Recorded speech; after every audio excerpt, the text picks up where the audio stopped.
Hello दोस्तों, तो जैसा कि पिछले एपिसोड में हमने देखा कि यूहाओ अपने साथ डाइलवली को लेकर मिंगडो माउंटेन में जा चुका था ताकि वो सन मून एम्पायर की कुछ इन्फॉर्मेशन ला सके। मगर वहां जाने पर तो यूहाओ पूरी तरीके से शॉक हो जाता है क्योंकि मिंगडो माउंटेन में मौजूद सन मून एम्पायर के मोर्चे पूरी तरीके से खाली थे। हालांकि वहां तो इस वक्त भर भर के सोल्जर होने चाहिए, मगर वहां सोल्जर्स के बजाय सोल गार्डियंस मौजूद थे। यानी कि इस वक्त Sun Moon Empire empty city tactic खेल रहा है, यानी कि उनका असली टारगेट कोई और था। यूहाओ इस इन्फॉर्मेशन को व्हाइट टाइगर मास्टर ड्यूक तक पहुंचाने के लिए डाइलवली को वहां से भिजवा देता है, जबकि वो खुद सोचने लगा। और कुछ देर तक लगातार सोचने के बाद यूहाओ को समझ आ गया था कि इसका मतलब कि सन मून एम्पायर का असली टारगेट टियानहुन एम्पायर है। वो अपनी पूरी आर्मी टियानहुन एम्पायर की तरफ भेज रहे हैं क्योंकि वो अपनी आर्मी को आधा नहीं करना चाहते। दूसरी तरफ व्हाइट टाइगर मास्टर ड्यूक और स्टारलू एम्पायर की प्रिंसेस को भी जब ये इन्फॉर्मेशन मिली तो वो लोग फौरन से मिंगडो माउंटेन रेंज पर हमला कर देते हैं ताकि वो आज रात ही किसी भी हाल में मिंगडो माउंटेन को वापस से हासिल कर सके। इसके लिए ज्यू ने अपनी लाइट टीम जिसमें सोल सेंट लेवल के वॉरियर्स थे उन्हें आगे की तरफ भेज दिया था और वो लोग तेजी से मिंगडो माउंटेन रेंज में आगे की तरफ बढ़ते हुए सिपाहियों को मारते हुए धीरे धीरे आगे की तरफ बढ़ रहे थे। सब कुछ ज्यादा ही शांति से चल रहा था, जो कि अजीब चीज है।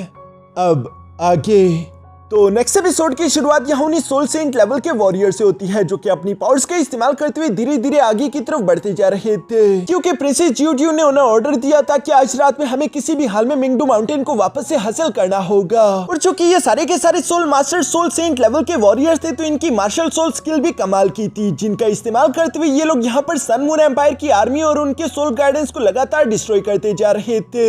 ये काम इतना आसान होगा वो खुद भी इस पर यकीन नहीं कर पा रहे थे, मगर उनके सोल टेक्निक्स की मचाई हुई तबाही की वजह से देखकर ऐसा लग रहा था कि सन मून एम्पायर के सोल गार्डियंस ऑलमोस्ट खत्म हो चुके हैं। जल्दी उनकी बाकी की आर्मी भी पूरी तरीके से खत्म हो जाएगी। उसके बाद मिंगडो माउंटेन एक बार फिर से हमारा होगा। इसी बात की खुशी में ये लोग धीरे धीरे सामने की तरफ बढ़ते जा रहे थे। इवन कि इनका कमांडर भी उन्हें ऑर्डर देते हुए कहता है कि वो लोग अब इस वक्त कमजोर है। यही मौका है मिंगडो माउंटेन का चार्ज दोबारा हासिल करने के लिए, इसलिए हार मत मानना और आगे की तरफ बढ़ते रहो। पीछे की तरफ दूर से प्रिंसेस ज्यू भी ये सब होता हुआ देख रही थी और वो अपने मन में खुश होते हुए कहती है कि इसका मतलब कि सन मून एम्पायर की मार्शल और उनके कमांडर्स यकीनन टियानहुन एम्पायर की तरफ गए होंगे, जिसकी वजह से मिंगडो माउंटेन पर कोई भी बड़ा ऑफिसर मौजूद नहीं और यहाँ पर मौजूद सोल्जर इतनी आसानी के साथ हार रहे हैं। मगर उन्हें जब इस चीज की खबर मिलेगी तो वो टियानहुन एम्पायर को छोड़कर अपनी आधी आर्मी को जल्दी से जल्दी वापस भेजने की कोशिश जरूर करेंगे। यहाँ प्रिंसेस ज्यू जब ये सब सोच रही थी, दूसरी तरफ हम ऊपर यूहाओ को देखते हैं जो कि मिंगडो माउंटेन रेंज में आ चुका था और हवा में उड़ते हुए वो अपने मन में कह रहा था कि मुझे कुछ अजीब सा फील हो रहा है, ऐसा लग रहा है जैसे कि कुछ ठीक नहीं, कुछ बहुत ही बड़ी गड़बड़ होने वाली है। यहाँ पर यूहाओ ये सोचती फौरन से अपनी डेस्टिनी आई को एक्टिवेट कर लेता है, जो करती है अचानक से यूहाओ को अपने आसपास एक अजीब सा खोरा दिखाई दिया जिसने पूरे के पूरे मिंगडो माउंटेन को घेर कर रखा हुआ था।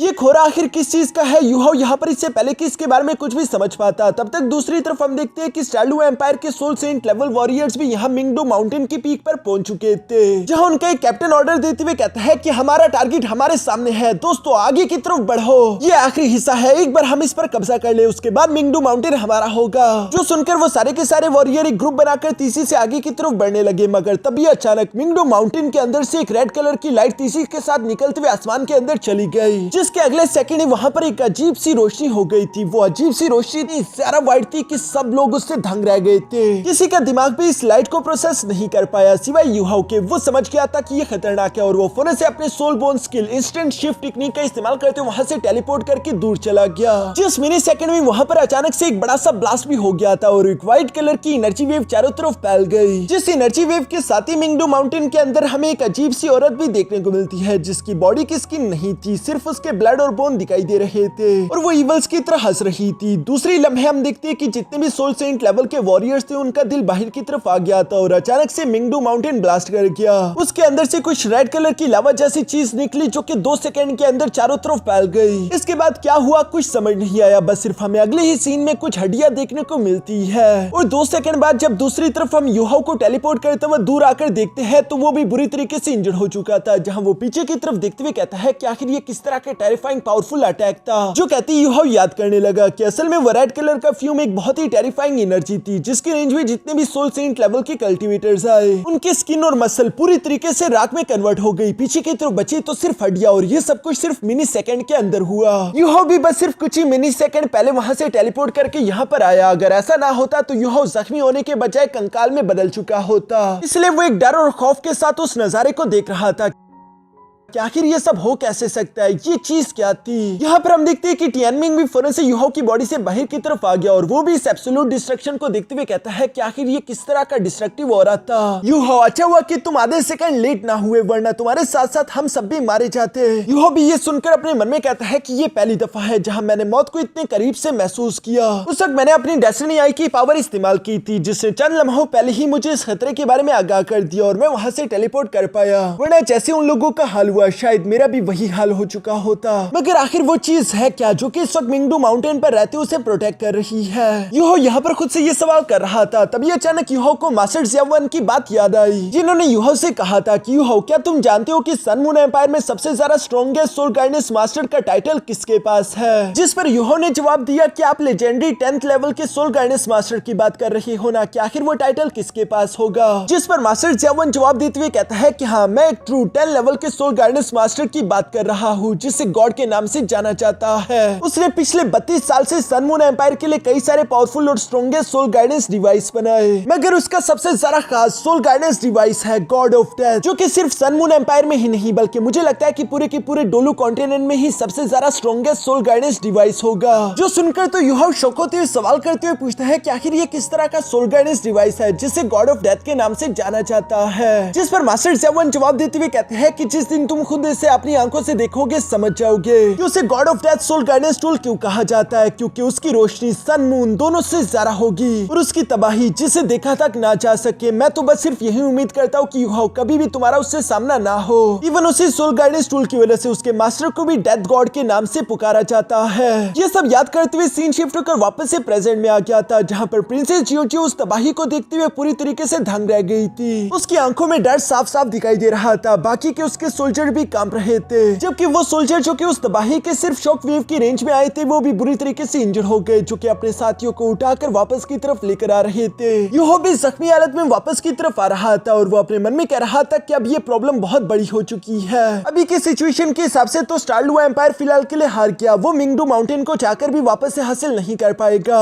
मैं ये सोच रहा हूँ कि आखिर टियानहुन एम्पायर की इस वक्त क्या सिचुएशन होगी। जो सब कहते हुए यूहाओ ने अपने स्पिरिट आइज का इस्तेमाल करते हुए उस तरफ को स्कैन करने की कोशिश की, मगर उसे कुछ भी इंफॉर्मेशन नहीं मिलती। इसलिए यूहाओ अपने मन में कहता है कि फिलहाल मैं स्टारलुआ एम्पायर का एक छोटा सा सोल्जर नहीं बन सकता। ये प्रॉब्लम इतनी बड़ी है कि मुझे शेक एकेडमी में जाकर इसके बारे में रिपोर्ट करना होगा। इस वक्त एम्पायर्स कुछ नहीं कर सकते, सिर्फ पोसाइडन पेविलियन ही है जो कि इस जंग के बारे में शायद कुछ कर पाए। ये सब कहते हुए यूहाओ तेजी से शेक एकेडमी की तरफ रवाना हो जाता है, जिसके बाद सीन शिफ्ट होकर दूसरी तरफ यहाँ स्टारलुआ एम्पायर के पैलेस पर आ गया था, जहाँ पर प्रिंसेस जियोजियो और उसके साथी भी मौजूद थे। प्रिंसेस जियोजियो रोते हुए अपने साथियों से कह रही थी कि आज की हार मेरी वजह से हुई, मेरी लापरवाहियों की वजह से मैंने एक ऐसा डिसीजन और टैक्टिक इस्तेमाल किया जिसकी वजह से मैंने अपनी आर्मी का एक बहुत बड़ा हिस्सा खो दिया। इन सब चीजों की जिम्मेदार मैं हूँ, इसलिए मैं एम्परर से रिक्वेस्ट करूंगी कि वो मुझे इसकी सजा जरूर दे। यहाँ पर प्रिंसेस जियोजियो ये सब कहते हुए सब लोगों से माफी मांग रही थी, जो सुनकर उसके सोल्जर भी फौरन से बो डाउन कर लेते हैं। इवन कि व्हाइट टाइगर मास्टर ड्यूक भी यहाँ पर बो डाउन करते हुए कह रहा था कि प्रिंसेस आप खुद पर इतना जुल्म ना करे, ये सारी गलती आपकी नहीं हो सकती, आपकी आर्मी का मार्शल मैं हूँ और मैंने भी आपके टैक्टिक्स में हाँ मिलाई थी, इसलिए इस नुकसान की आधी जिम्मेदारी तो मुझे उठानी होगी। लेकिन फिलहाल के लिए जरूरी यह है कि हम लोग इन्वेस्टिगेट करके मालूम करें कि हमें जो इन्फॉर्मेशन और इंटेलिजेंस मिली थी उसमें कोई गड़बड़ तो नहीं थी, कहीं ऐसा ना हो कि हम लोगों को जानबूझकर ये चारा डाला गया हो। हम कभी भी दोबारा इस तरह की गलती नहीं बर्दाश्त कर सकते। जो सब सुनकर प्रिंसेस जियोजियो व्हाइट टाइगर मास्टर ड्यूक से कहती है कि आप खड़े हो जाइए और बताइए कि आपको इंटेलिजेंस इन्फॉर्मेशन किसने दी थी। इस पर व्हाइट टाइगर मास्टर ड्यूक बताता है कि उस इंटेलिजेंस इन्फॉर्मेशन के बारे में सिर्फ एक ही इंसान जानता है और वो है मेरा बेटा डाइलवोली। इसके बाद डाइलवोली को वहां पर बुलवा लिया जाता है, जहां पर डाइलवोली आते साथ ही फौरन से व्हाइट टाइगर मास्टर ड्यूक को मार्शल कहकर पुकारते उन्हें ग्रीट करता है। साथ ही साथ व्हाइट टाइगर मास्टर ड्यूक उससे सवाल करता है कि तुम जो इंपॉर्टेंट इन्फॉर्मेशन लाए थे बताओ कि आखिर वो तुम्हें किसने दी, तुम्हारे पीछे और कौन है। जो सवाल सुनकर डाइलवोली जवाब देने से हिचकिचा रहा था, वो झूठ बोलते हुए कहता है कि ये सब कुछ मैंने खुद मालूम किया। जिस पर व्हाइट टाइगर मास्टर ड्यूक गुस्सा होते हुए कहता है कि मैंने कहा ना, सच कहो, अगर तुम सच नहीं बोलोगे तो तुम्हें गद्दार समझा जाएगा। इस पर यहाँ डाइलवोली को बचाने के लिए डाई याओहेन आगे की तरफ आते हुए कहता है कि फादर हमारा भाई गद्दार नहीं हो सकता, उसने जो भी इंफॉर्मेशन पहुंचाई थी वो बिल्कुल ठीक थी, वहां पर सोल्जर्स की तादाद कम थी और सोल गार्डन्स की ज्यादा। मगर व्हाइट टाइगर मास्टर ड्यूक तो गुस्से में थे। वो डाई याओहेन से कहते हैं कि आखिर तुमने मुझे क्या कहा, क्या तुम भूल चुके हो कि मिलिट्री कैंप में कोई भी फादर या फिर सन नहीं है, यहाँ पर सिर्फ और सिर्फ है जनरल और सोल्जर्स। डाई याओहेन ये सुनकर फौरन से माफी मांगते हुए कहता है कि यस मार्शल, मुझे माफ कर दीजिए। दूसरी तरफ डाइलवोली भी कहता है कि मार्शल वो इंफॉर्मेशन इन्फॉर्मेशन मुझे जिसने भी दी थी, यकीन मानिए कि उसका हमारी तरफ इरादा बिल्कुल नेक और सच्चा था और उसकी जजमेंट भी काफी एक्यूरेट है।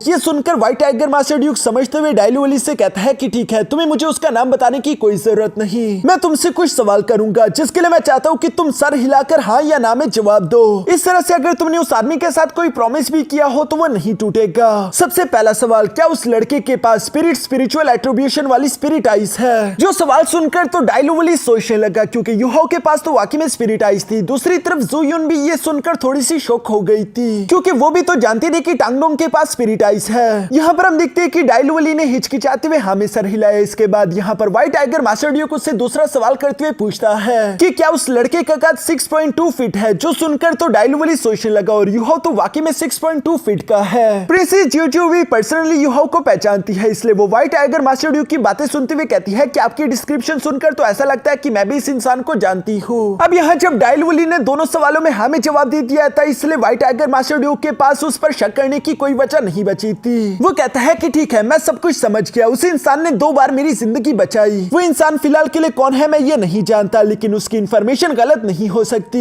यहाँ जब डाइलूवली ने ये सुना कि यूहाओ ने 2 बार उसके फादर की जान बचाई है तो वो पूरी तरीके से शॉक हो गया था और वो हैरान होते हुए कहता है कि क्या कहा आपने? उसने 2 बार आपकी जान बचाई है? जिस पर व्हाइट टाइगर मास्टर ड्यूक डाइलूवली के पास आते हुए उसे खड़ा करके कहता है कि हाँ, ये एक बहुत लंबी कहानी है। वो एक अच्छा इंसान है। जो कहते हुए व्हाइट टाइगर मास्टर ड्यूक ने कहानी बताना शुरू कर दी थी कि उसने पहली बार मेरी जान कैसे बचाई और दूसरी बार तो अभी कुछ दिनों पहले ही हुआ था। इसके बाद सीन शिफ्ट होकर दूसरी तरफ यूहाओ पर आ जाता है जो कि वापस से शेक एकेडमी आ चुका था, जहां पर ट्रेन के अंदर से यूहाओ को मिस टांगुटोंग दिखाई थी और वो अपने वांगडोंग वाले फॉर्म में था। इसलिए यूहाओ फौरन से बाहर की तरफ आते उसकी तरफ आने की कोशिश करता है, मगर पास आने पर यूहाओ को जानने को मिलता है कि वो वांगडोंग नहीं थी बल्कि वो उसी की तरह दिखने वाला एक और लड़का था जो कि उसके सामने से चला जाता है। ये देखकर यूहाओ अपने मन में टांगुटोंग को याद करते हुए कह रहा था कि वांगडोंग, तुम कहां पर हो? मैं तुम्हें बहुत ज्यादा मिस कर रहा हूँ। जो सब कहते हुए यूहाओ टांगुटोंग के साथ गुजारी हुई सारी की सारी मेमोरीज याद करने लगता है। साथ ही साथ वो धीरे धीरे से पोसाइडन पेविलियन की तरफ भी बढ़ रहा था, जहां शेक एकेडमी में आने के बाद अचानक से हमें वहां पर एक और खूबसूरत लड़की देखने को मिलती है जिसके हम लोगों को शक्ल तो नहीं दिखाई जाती, लेकिन उसके बालों का कलर और उसकी अपीयरेंस मिस टांगुटोंग की तरह दिखाई दे रही थी। इवन कि वो यूहाओ के पास से जब गुजरी तो यूहाओ ने भी कुछ महसूस किया, मगर जब तक यूहाओ पीछे की तरफ देखता है तो मिस टांगुटोंग वहां पर नहीं होती। इसलिए वो निराश होकर आगे की तरफ बढ़ने लगा। थोड़ी देर आगे जाने के बाद अचानक से यूहाओ को एक बार फिर से अपने सामने मिस टांगुटोंग दिखाई दी, जिसके अपीयरेंस को तो एक ही नजर में देखते यूहाओ पहचान किया था। उसकी आंखें पटी की पटी रह गई थी। वो ऊंची आवाज में कहता है कि वांगडोंग। यहाँ ये आवाज सुनकर तो मिस टांगुटोंग भी अपनी जगह पर रुककर पीछे की तरफ पलट गई। यूहाओ देखता है कि बेशक उसका स्टाइल बदल चुका था लेकिन उसका खूबसूरत चेहरा अभी भी वही है। यूहाओ उसे पहचानती तीसी के साथ उसकी तरफ दौड़ने लगा, जहाँ भागते भागते फौरन से पास आकर वो उसे गले लगा लेता है जैसे कि यूहाओ को उसकी दुनिया मिल चुकी हो। यहाँ यूहाओ तो काफी ज्यादा खुश था, मगर मिस टांगुटोंग शौक दिखाई दे रही थी। वो फौरन से अपनी पावर्स एक्टिवेट करते हुए यूहाओ को खुद से दूर धकेल देती है, जहां पर हम देखते हैं कि मिस टांगुटोंग की बटरफ्लाई विंग्स भी पहले से अपग्रेड हो गई थी। दूसरी तरफ यूहाओ उसे देखकर काफी ज्यादा हैरान दिखाई दे रहा था। वो तो समझ नहीं पा रहा था कि आखिर मिस टांगुटोंग ने ऐसा क्यों किया होगा। दूसरी तरफ मिस टांगुटोंग फाइटिंग स्टांस में खड़ी हो गई थी। साथ ही साथ वो गुस्सा होते हुए कह रही थी कि लड़के, क्या तुम मरना चाहते हो? कौन हो तुम? आखिर तुम्हारी हिम्मत कैसे हुई इस तरह से मुझे गले लगाने की? ये सुनकर तो यूहाओ शौक होते हुए कहता है कि ये मैं हूँ, तुमने मुझे पहचाना नहीं? वांगडोंग, मैं हूँ तुम्हारा यूहाओ। इस पर मिस टांगुटोंग जवाब देते हुए कहती है कि मैं तुम्हें नहीं पहचानती, तुम पता नहीं कौन हो। यूहाओ उसकी ये बात सुनकर कहता है कि हाँ वांगडोंग, याद आया, तुम्हारी तो याददाश्त चली गई है। अंकल ने मुझे इस बारे में बताया था लेकिन मुझे फिर भी पूरा यकीन नहीं था कि सच में तुम मुझे बुला सकती हो। यहाँ पर यूहाओ की बातें सुनते हुए मिस टांगुटोंग कहती है कि आखिर तुम किस तरह की पागलों वाली बातें कर रहे हो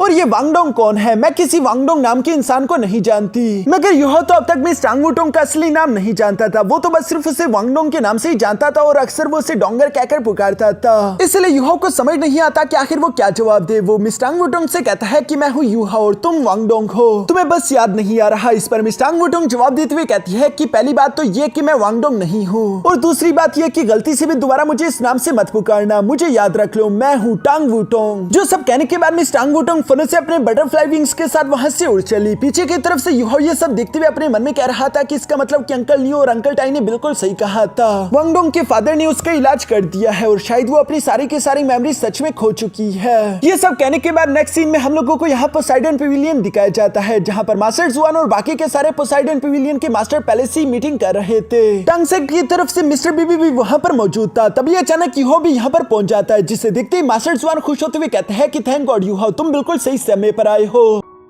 अभी कुछ ही देर पहले हमें बॉडी सेट के मैसेंजर से एक मैसेज आकर मिला है कि टियानहुन एम्पायर पर सन मून एम्पायर ने हमला बोल दिया। बॉडी सेट को बुरी तरीके से एम्बुश करके चारों तरफ से इवल सोल मास्टर ने घेर लिया है। वो लोग फाइट करने के काबिल भी नहीं बचे, जिस वजह से टियानहुन एम्पायर के कई सारी सिटीज पर ऑलरेडी सन मून एम्पायर ने कब्जा भी कर लिया। जिस पर यूहो जवाब देते हुए कहता है कि मैं भी इसी मैटर के बारे में आप लोगों को रिपोर्ट करने के लिए आया था। इसके बाद नेक्स्ट सीन हम लोगों को मीटिंग हॉल का दिखाया गया, जहाँ पर यूहो बता रहा था कि कैसे सन मून एम्पायर ने डिवीजन टैक्टिक का इस्तेमाल किया। उन लोगों का असली टारगेट टियानहुन एम्पायर था, मगर साथ ही साथ वो ये भी बताता है कि कैसे उन लोगों ने पहले स्टारलुआ एम्पायर पर हमला करते हुए उन्हें बुरी तरीके से इंजर कर दिया। ये सारी बातें सुनकर मास्टर जुआन जवाब देते हुए कहता है कि इसका मतलब कि स्टारलुआ एम्पायर और टियानहुन एम्पायर दोनों ही सन मून एम्पायर के हाथों हार रहे हैं। जिस पर मिस सोंग यून सी जवाब देते हुए कहती है कि नहीं, अभी के लिए हमें इंटरवीन नहीं करना चाहिए, बल्कि हमें चाहिए कि हम लोग अपने सोल गाइडेंस टूल को और ज्यादा एडवांस करते हुए स्पीड अप करें। हमारी भी अगर सोल गाइडेंस टूल में डेवलपमेंट अच्छी खासी हो जाएगी तो उसकी वजह से हम लोगों के पास फ्रंट लाइन इंटेलिजेंस क्रिएट हो जाएगी और हम लोग अच्छे डिसीजंस ले पाएंगे। इस बात पर तो मास्टर यान भी एग्री करता था और वो जवाब देते हुए कहता है कि हाँ, इस वक्त हम लोगों को अपने सोल गाइडेंस टूल्स पर इन्वेस्टमेंट करनी चाहिए ताकि हम लोग अपने सोल गाइडेंस डिपार्टमेंट को आगे की तरफ लेकर जा सके। टंग सेट तो पहले से इस मिशन पर काम कर रहा है। इस तरीके से हम लोग अपने शेक एकेडमी के खुद की सोल गाइडेंस लीजन को क्रिएट कर पाएंगे, जो कि सोल गाइडेंस टूल के साथ लहर से एक बड़ी सी पावरफुल आर्मी होगी। जिस पर मिस स्काई भी जवाब देते हुए कहती है कि मास्टर यान ने बिल्कुल सही कहा, तब तक मैं शेक सिटी की डिफेंस मिलिट्री को भी ट्रेनिंग देते हुए उन्हें स्ट्रॉन्ग बना दूंगी ताकि वक्त आने पर जब जरूरत पड़े तो हम उन्हें सोल गाइडेंस के साथ इक्विप करते हुए फ्रंट लाइन पर भेज सके। ये प्लान मास्टर जुआन को भी अच्छा लग रहा था, इसलिए वो जवाब देते हुए कहता है कि अच्छा, हम ऐसा ही करेंगे। मिस्टर बेबी, तुम ये बताओ कि टंग सेट के पास इस वक्त कितने सारे सोल गाइडेंस मौजूद होंगे, अपनी आर्मी के बारे में रिपोर्ट करो। जिस पर मिस्टर बेबी रिपोर्ट करते हुए कहता है कि हमारे टंग सेट के पास 500 सोल गाइडेंस मास्टर्स है, जो कि कई तरह के एडवांस सोल गाइडेंस टूल से इक्विप्ड होंगे, जैसे कि अल्टेरन, सेल्फ प्रोपेल्ड कैनन या फिर साथ ही साथ ह्यूमनॉइड सोल गाइडेंस टूल्स। इन ह्यूमनॉइड सोल गाइडेंस टूल के अंदर लॉजिस्टिक सप्लाई और साथ ही साथ डिटेक्शन सोल गाइडेंस टूल्स भी इक्विप्ड है, जो कि इन्हें जंग के मैदान में और ज्यादा बेहतर बनाएंगे। ये सब सुनकर मास्टर जुआन जवाब देते हुए कहता है कि शाबाश, अब से हम तुम्हारे इन सोल्जर्स को टंग सेट सोल गाइडेंस लीजन के नाम से पुकारेंगे। इस टाइटल पर तो यूहो और मिस्टर बीबी दोनों ही काफी ज्यादा खुश हो गए और वो मास्टर जुआन का शुक्रिया अदा करने लगे। इसके बाद दूसरी तरफ मास्टर जुआन ऑर्डर देते हुए कहता है कि इस वक्त हमारे जितने भी सोल एम्परर लेवल के वॉरियर्स हैं उन्हें सिटी गेट्स को डिफेंस करने पर लगा दो। मास्टर कियान, मास्टर यान और मास्टर काई, ये तुम तीनों की जिम्मेदारी होगी। जिस पर तो वो तीनों एग्री हो गए थे। जिसके बाद मास्टर जुआन यूहो से कहता है कि यूहो, तुम्हें भी जल्दी फ्रंट लाइन में वापस जाना होगा, क्योंकि हमारी एकेडमी के तुम वो इकलौते एक्सट्रीम लिमिट इंडिविजुअल हो जिसे फुली ट्रेन कर दिया गया है। तुम्हारी एबिलिटीज की बराबरी करने वाला फिलहाल हमारे पास कोई भी नहीं। यहाँ पर ये सारी बातें सुनकर यूहो जवाब देते हुए कहता है कि ठीक है, जैसा आप कहे। मास्टर जुआन उसके ये जवाब सुनकर उससे वार्न करते हुए कहता है, लेकिन यूहो, अपने और अपने साथियों का ख्याल रखना, क्योंकि गॉड ऑफ डेथ रे सोल गाइडेंस टूल काफी सारा डेंजरस है। अगर उससे मैं भी हिट हो गया तो शायद मैं बुरी तरीके से इंजर्ड हो जाऊंगा। साथ ही वो यूहो से ये भी कहता है कि अगर यूहो, तुम्हें कोई मौका मिले कि तुम गॉड ऑफ डेथ रे को इन्वेस्टिगेट कर सको तो उसके बारे में जरूर पता लगाना। क्या पता हम भी फिर इस तरह के सोल गाइडेंस टूल को बना ले, क्योंकि अगर ऐसा नहीं होता तो तीनों एम्पायर को बहुत सारी जानों का नुकसान उठाना पड़ेगा। यहाँ ये सब कहने के बाद मिस सोंग यून से यहाँ पर यूहो से कहती है कि तुम्हारे साथ जू सेंशी, मिस जियांगनेन और साथ ही साथ टांग वुटोंग भी जाएगी। ये तीनों तो लाजमी है। इनके अलावा भी तुम तीन अपनी मर्जी के और कैंडिडेट चूज कर सकते हो जो कि इस मिशन में तुम्हारा साथ देंगे। और तुम जो स्टारलुआ एम्पायर में एक ऑर्डिनरी सोल्जर बनने की कोशिश कर रहे हो तो उस रेपुटेशन को भी खराब नहीं किया जाएगा। हमारी शेक एकेडमी से एक लेटर वहां पर भिजवा दिया जाएगा, जिस लेटर की वजह से व्हाइट टाइगर मास्टर ड्यूक तुम पर सवाल ना करे। यहाँ यूहो तो मिस सोंग यून सी की मुझसे टांग वुटोंग का नाम सुनकर सरप्राइज हो गया था, जिस पर मास्टर जुआन बताता है कि वो हमारी शेक मॉनिटरिंग टीम की एक मेंबर है जिसने हाल ही में हमारे एकेडमी को ज्वाइन किया। जू सेंशी और मिस जियांगनेन दोनों ही उसकी एग्जामिनर होंगे, इसलिए वो तुम्हारे साथ जाएगी। और हाँ, मैं यूहो जानता हूँ कि उससे पास में तुम्हारा एक बहुत बड़ा कनेक्शन है, इसलिए तुम्हें उससे जरूर मिलना चाहिए। जिस पर यूहो ने भी हाँ में सर हिलाया। दूसरी तरफ मास्टर जुआन यूहो से कहता है कि उससे अच्छे से मिलना और अच्छे से खुद को इंट्रोड्यूस करवाना, क्योंकि यूहो देखकर ऐसा लगता है कि तुम्हें दोबारा से सब कुछ उसके साथ शुरू से शुरू करना होगा। और यहाँ इसी सीन के साथ हमारा ये एपिसोड यहीं पर खत्म हो जाता है।